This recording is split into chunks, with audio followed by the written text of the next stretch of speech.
베트남 전쟁은 긴 그림자를 가졌다. 이 말은 미국에서 베트남 전쟁을 표현할 때 쓰는 말입니다. 그만큼 많은 세대에 영향을 미친 것이 바로 베트남 전쟁인데요. 한국에서도 베트남 전쟁에 참전했었기 때문에 많은 분들이 알고 계실 것이라 생각됩니다. 이 전쟁은 한국에도 많은 영향을 끼친 사건인데요. 우리가 알고 있는 베트남 전쟁의 서막은 통킹만 사건에서부터 시작됩니다. 이 사건으로 인하여 베트남전에 미군이 본격적으로 참전할 수 있게 되는 명분이 발생했던 것이죠. 미군은 베트남전을 치르게 되면서 6개월 만에 전쟁을 끝낼 것이라고 생각하는데요. 이렇게 쉽게 봤던 베트남전은 앞서 말한 긴 그림자라는 말이 나올 정도로 장차 10년에 걸친 기나긴 전쟁으로 흘러가는 전초를 밟게 됩니다. 미국의 생각과는 다르게 베트콩들이 쉽게 소탕되지 않았는데요. 베트콩들은 정글이 많은 베트남의 지형을 활용하여 잔혹한 부비 트랩을 설치해 미군을 궁지로 몰아넣었고, 베트콩 하면 떠오르는 땅굴을 이용하여 어디서 나타날지 모르는 전략을 사용했습니다. 갑자기 등장했다가 사라지는 베트콩들로 인하여 미군은 심리적으로 공포감에 휩싸이게 되었는데요. 여기에 더불어 혼란을 일으켰던 것은 베트콩들의 차림새가 민간인과 다를 바 없었다는 겁니다. 심지어는 민간인들을 방패막으로 쓰고 시체에 폭탄을 설치하는 등 갖은 방법을 동원하기까지 했습니다. 이에 미국은 생각을 바꾸고 동맹국들에게 적극적으로 도움을 요청하게 됩니다. 뉴질랜드, 태국, 필리핀, 호주 등 국제적인 형태를 띠게 되었고, 그 중에는 한국도 존재했습니다. 동맹국 중에서 한국군은 단연 눈에 띄었는데 미국군 다음으로 가장 많은 수의 파병을 지원한 나라가 바로 한국이었기 때문이었습니다. 전쟁 후반에 가서는 한국군의 수가 미군을 넘어설 정도였죠. 8년간 파병된 한국군의 첫 시작은 육군이동해과병원과 태권도 사범단, 건설지원단인 비둘기 부대였습니다. 그들은 주로 복구 사업과 의료지원, 내란방지 등의 목적으로 하며 이름처럼 평화사도 전사부대라고 볼 수 있었습니다. 그들은 전투에 임하는 것이 아닌 병원과 양로원, 고아원 등을 증축하며 공공시설 건설 및 남베트남의 대민 지원에도 많은 영향을 끼쳤습니다. 한국이 베트남전에 참전하게 된 것에는 많은 이유가 존재하겠지만 가장 큰 이유는 미국에게 보답하기 위함이었습니다. 당시 한국은 북한과의 큰 전투를 치른 지 10년 정도가 흐른 뒤였습니다. 그렇기에 해당 베트남전에는 한국전쟁에 남한과 함께 북한에 맞서 싸운 병사들이 있을 정도였습니다. 이에 한국은 미국에게 도움을 보답하고 남베트남의 자유수호에 동참하기 위해 파병을 나선 것이죠. 그러던 중 뜻하지 않은 이유로 인하여 미국군이 밀리게 되는데요. 이에 미국은 한국에게 추가 파병을 요청하게 됩니다. 한국군은 추가 파병에 대한 조건으로 몇 가지 요구사항을 덧붙이게 됩니다. 당시 아시아에서 점차 미군을 철수하고 있는 상황이었으나 아직 불안정한 체계를 지니고 있었던 한국은 주한미군이 없다면 북한을 막기 어려울 것이라고 판단했습니다. 그렇기에 북한의 위협을 막기 위한 주한미군의 수를 현상 유지해줄 것을 요청하게 됩니다.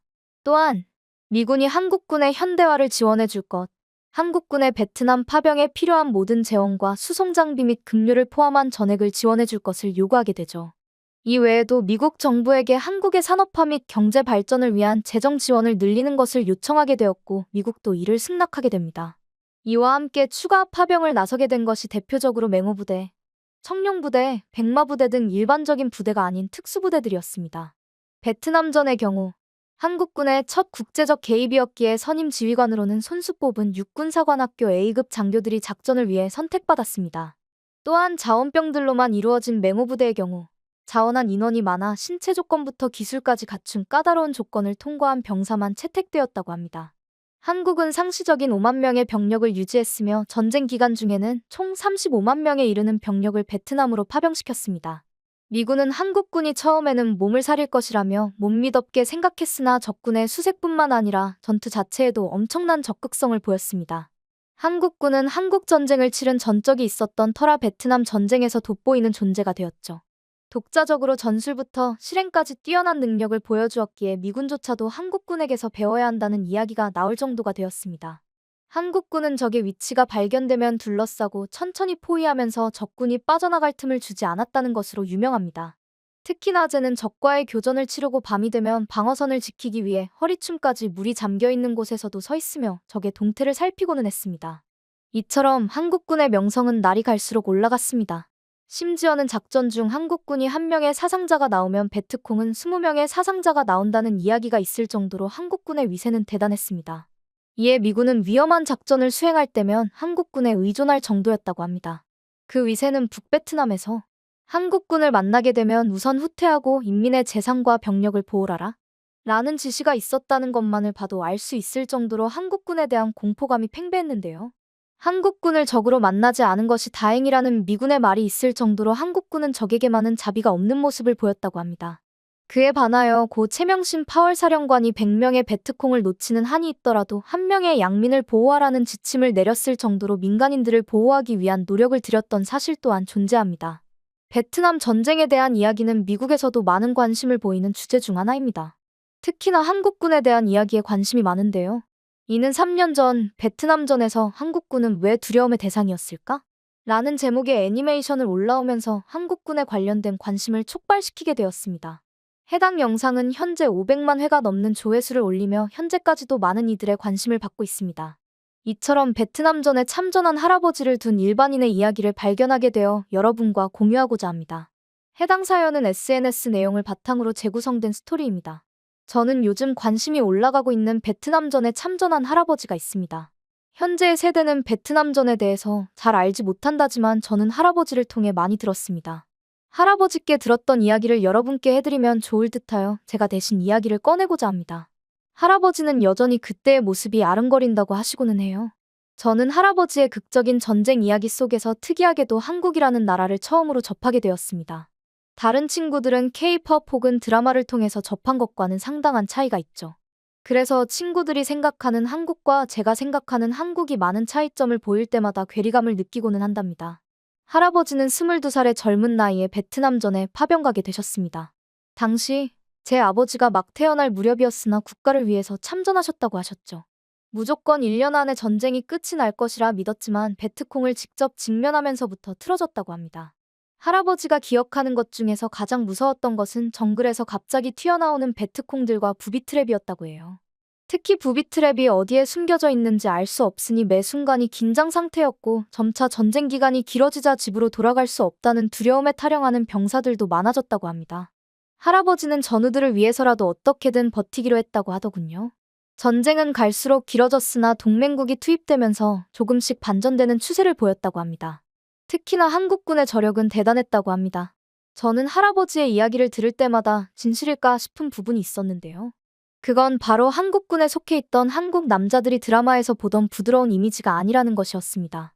처음 듣는 분들은 놀라시겠지만 용맹한 전사 그 자체를 떠올리시더군요. 할아버지는 작전 중에 한국군을 만나게 되었는데 정말 그들만 베트콩과 싸웠어도 충분히 이겼을 것이라는 생각이 드셨다고 합니다. 미군은 두려워서 한 발을 내딛는 것이 어려울 때에도 한국군은 오히려 앞장을 서며 적을 수색하는 것에 집중했다고 했죠. 할아버지는 자신이 보는 한국군이야말로 진정한 군인이라는 생각을 하셨다고 하시더군요. 참고로 할아버지는 그때 처음으로 참전했던 전쟁이었습니다. 그래서 그때를 떠올리시면 살아있는 것 자체가 행운이라며 매 순간 이야기를 하시고는 했어요. 그러면서 꼭 덧붙이는 말이 있으셨죠. 한국군이 없었다면 자신은 고향으로 돌아오지 못했을 거라는 말이었습니다. 한국군을 떠올리면 경외감도 들었으나 한편으로는 두려웠다고도 하셨어요. 한국군은 동맹이었을 때는 든든하고 의지가 될 정도로 전투 능력이 상당했다고 합니다. 더군다나 두려움이라고는 찾아볼 수 없을 정도로 의지가 강한 군인들이었다고 해요. 참고로 당시에 미군에서는 탈영부터 시작하여 군부대 안에서도 끊임없는 문제들이 발생했다고 하더군요. 하지만 한국군에서는 그런 모습을 보기 어려웠다고 합니다. 그들은 끈끈한 연대감이 확실히 눈에 띄었다고 해요. 하지만 그 모습을 볼 때마다 적이었다면 어땠을지 생각만 하더라도 오금이 떨릴 정도라고 하시고는 했습니다. 한국군은 전투력이 뛰어나지만 적에게는 잔인하다고 표현될 만큼 무자비한 사람들이었다고 합니다. 정작 아군인 할아버지에게는 식량을 나눠줄 정도로 호의를 베풀었다고 했습니다. 이야기를 듣는 내내 저는 한국이 정말 대단한 군인들을 데리고 있는 나라라고 생각을 하곤 했습니다. 할아버지가 들려주는 이야기 속의 한국군은 미군보다 더 뛰어나고 대단한 사람들이었으니까요. 어렸던 저는 그 이야기를 고지곳대로 믿었으나 크면서 미디어 속의 한국인들을 보면서 할아버지의 말이 의심하게 되었습니다. 원래 자신의 생명이 오가는 상황에서는 그 어떤 것이라도 더 과장되게 보이는 법이잖아요. 더군다나 한국의 드라마가 하나의 트렌드가 되어가면서 저 또한 드라마를 보게 되었어요. 제 머릿속 이미지의 한국군과는 다른 한국 남성들의 모습에 저는 크게 실망을 하게 되었어요. 좋은 이미지이긴 했으나 생각만큼 강인하지는 않다고 봤거든요. 그런데 할아버지의 말을 믿을 수밖에 없는 다큐멘터리를 보게 되었습니다. 그건 베트남 전쟁에 관련된 내용이었어요. 할아버지는 그날들의 참상을 기억하기 싫다면서 보시지 않았지만 그곳에서는 한국군에 대한 이야기가 생각보다 많이 나왔고 역사적인 사실을 확인하고 나서야 할아버지의 이야기를 다시 믿게 되었습니다. 그리고 저는 한국에게 감사하게 되었습니다. 만약 그때 한국군이 참여하지 않았다면 저희 할아버지는 지금 제 곁에 없을지도 모르겠어요. 미군을 도와준 것에 큰 감사를 느낍니다. 많은 분들이 한국의 지금 모습 외에도 미군을 도와줬다는 것을 알아주면 좋겠습니다. 내용은 이렇게 마무리되는데요. 해당 내용과 더불어 많은 한국군과 관련된 내용의 글에 기재된 댓글을 소개해드리도록 하겠습니다. 저희 아빠는 1967년 꾸인현에서 전방 항공 조종사였습니다. 아빠에게 주신 타이거 4단 패치를 제가 가지고 있어요. 저는 이 패치들이 어디서 왔는지 오늘에서야 알아냈네요. 이 영상에게 감사합니다. 저희 아버지는 베트남에 2번 복무하셨습니다. 한 번은 아버지가 알고 있는 가장 훌륭하고 두려운 군인이 누구인지 물었던 적이 있습니다. 아버지는 저에게 한국군이라고 말했죠. 저는 솔직하게 한국군이 베트남전에 참전한 것을 몰랐습니다. 이제야 왜 아버지가 그렇게 말했는지 알겠네요. 한국인들은 훌륭한 문화를 가지고 있네요. 이 외에도 한국군에게 감사를 표현하는 댓글과 한국군이 지닌 용맹함을 칭찬하는 댓글이 많이 존재했습니다. 특히나 많은 수의 댓글에 한국군이 베트남전에 참전한지 몰랐다는 이야기와 베트남전에 참전했던 아버지가 한국군과 관련된 이야기를 해줬다는 것이 주를 이루고 있었습니다. 한국군에 관련된 내용이 많은 사람들에게 큰 감명을 준 것은 확실해 보입니다. 물론 베트남전은 많은 논란이 존재합니다. 하지만 많은 논란이 과연 파병을 나간 모든 한국군에게 적용되어야 할지는 의문이 듭니다. 베트남전에서 희생된 한국군은 총 5,099명으로 추산되었습니다. 그들은 남베트남의 자유와 한국의 경제 발전을 위해 희생된 수많은 젊은이들입니다. 그들의 헌신까지 매도하는 일이 벌어져서는 안 된다고 생각합니다. 그들을 어떻게 기억하는 것인지는 남겨진 우리들의 몫입니다. 이상 클립뉴스였습니다.